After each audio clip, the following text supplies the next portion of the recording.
So it seems like most people don't know much about Sparking Mode besides getting their ultimate. So join me in this video as I tell you everything that I found out about Sparking Mode. You already know what time it is. Let's get better together.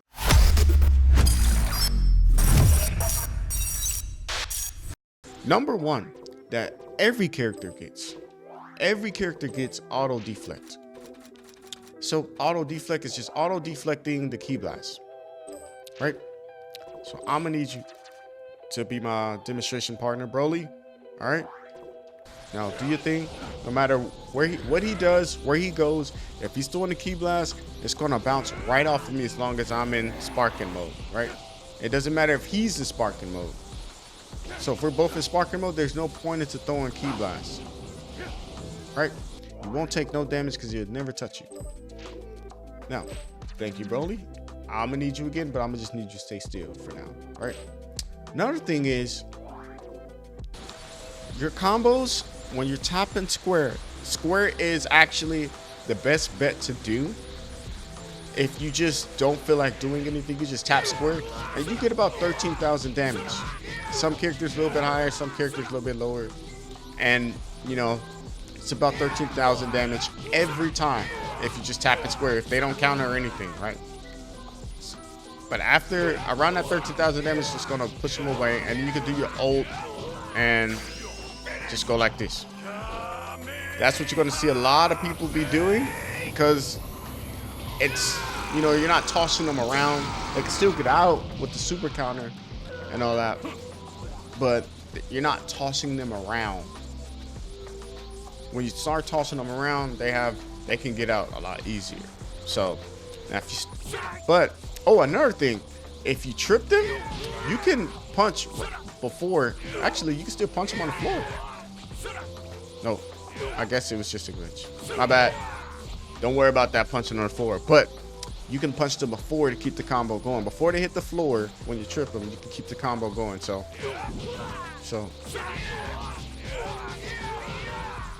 check it out. Check it out. Now versus when I don't have it, watch what happens.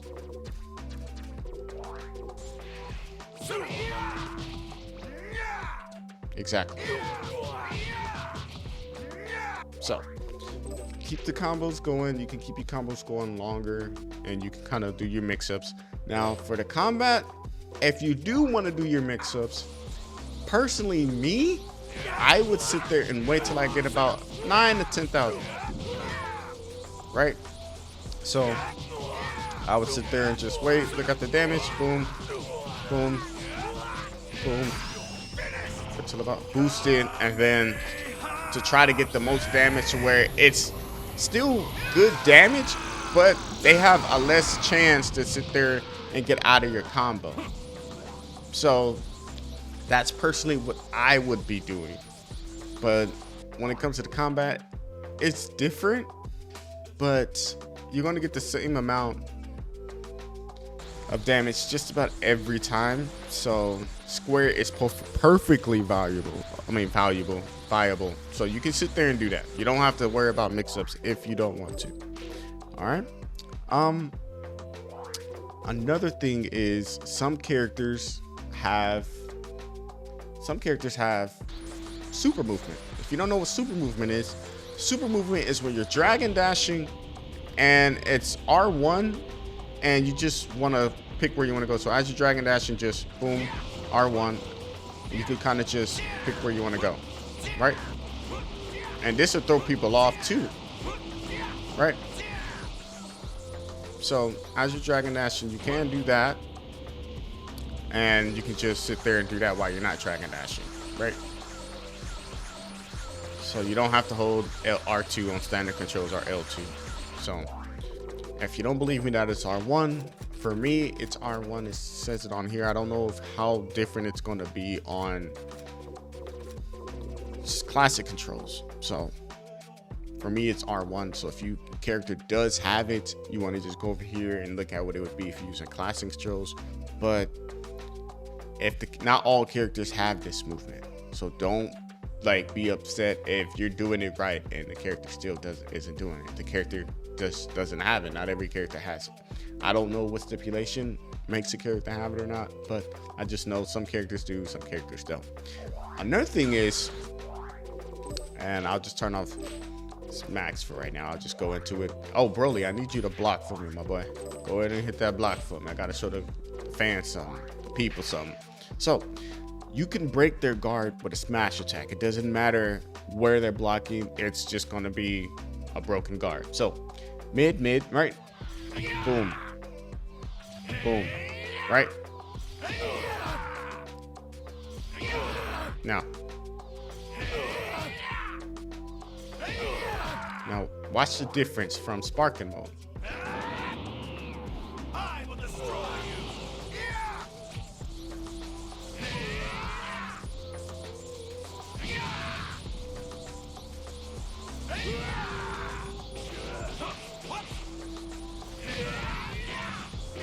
Right? Now. Oh, this would go out right when I do that. What a coincidence. So no matter where he's blocking, the smash attack's gonna break it. So if you got a person that's sitting there blocking all the time, you go in sparking mode, you could just do that and then sit there and, you know, hit him with an ultimate if you want. It depends on what you want to do. You know, get jiggy with it if you want. It's not really much to sparking mode as you would think. You do get unlimited key. You could get access to your ultimate. I heard that you get a boost to your super, so let's test that out. So we're gonna do both supers, no boost.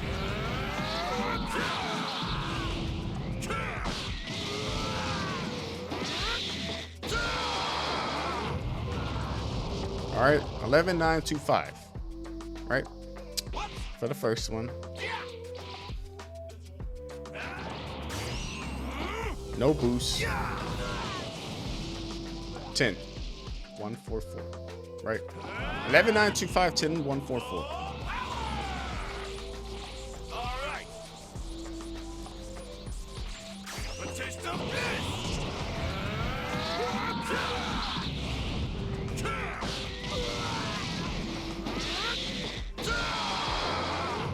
I wanted to test this out live because I wanted people to realize that this is not true. Because I don't know if you guys heard it, but I definitely heard that it boosts your supers, and based off what I've seen, that's not true. It's the exact same damage.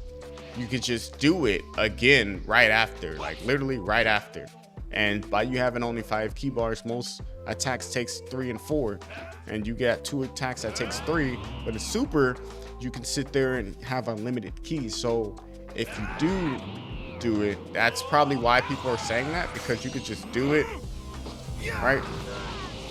And then you can sit there and do it again. If they weren't blocking, of course.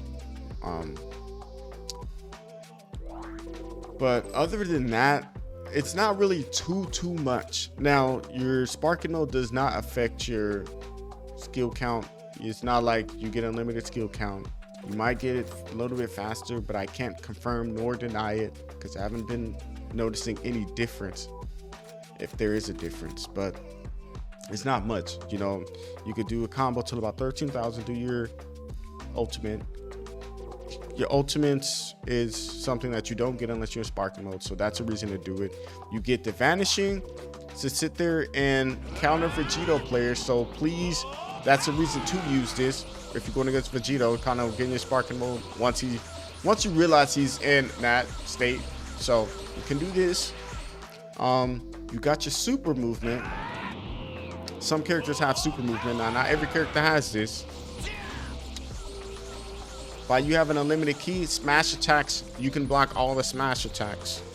So I will say kind of your defenses will be better in sparking mode, but it's not really so much as game changing as I thought it was. Like, now you're super crazy. No, not really. You just get a little bit of extra things, but the buff doesn't even last that long. but you get your ultimate. So if you get caught in a combo and you're recovering and he throws you, you got to recover. The recover kind of takes a little minute, but they can hit you with an ultimate. And depending on their ultimate, you know, can really mess you up. But my name's Marie. That's everything I found about sparking mode. But if you found something that I didn't say, let me know in the comment section. I'm out of here. Peace.